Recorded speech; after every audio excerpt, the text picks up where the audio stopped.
যুক্তরাষ্ট্রের president Donald Trump ভারতীয় পণ্যের উপর অতিরিক্ত শুল্ক আরোপ করার একদিন পর কড়া বার্তা দিয়েছেন ভারতের প্রধানমন্ত্রী নরেন্দ্র মোদী। তিনি দাবি করেছেন, কৃষক ও জেলেদের স্বার্থে ভারত কোনোভাবেই আপোস করবে না।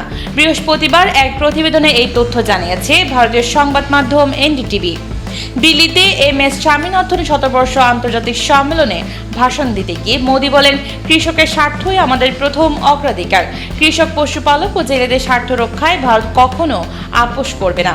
আমি জানি এর জন্য আমাকে চড়া মূল্য দিতে হবে, তবু আমি প্রস্তুত, ভারত প্রস্তুত।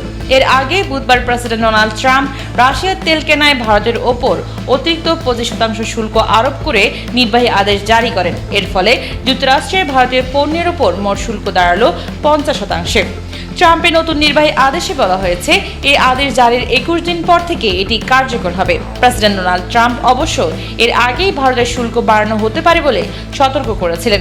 তখন তিনি বলেছিলেন, ইউক্রেনে রাশিয়ান অস্ত্রে কত মানুষ মারাছে তা ভারত আমলে নিচ্ছে না। এর মধ্যে গত 31 জুলাই 90টিরও বেশি দেশের ওপর নতুন শুল্ক হার ঘোষণা করেছিলেন মার্কিন এই প্রেসিডেন্ট। তখন ভারতের ওপর 25% শুল্ক আরোপ করা হয়েছিল। এনডিটিভি বলছে, যুক্তরাষ্ট্রের ভারতের কৃষি পণ্য রপ্তানির পরিমাণ উল্লেখযোগ্য। ট্রাম্প সরকারের নতুন শুল্ক নীতি ভারতের এই খাতের উপর বড় চাপ ফেলবে বলে আশঙ্কা করা হচ্ছে।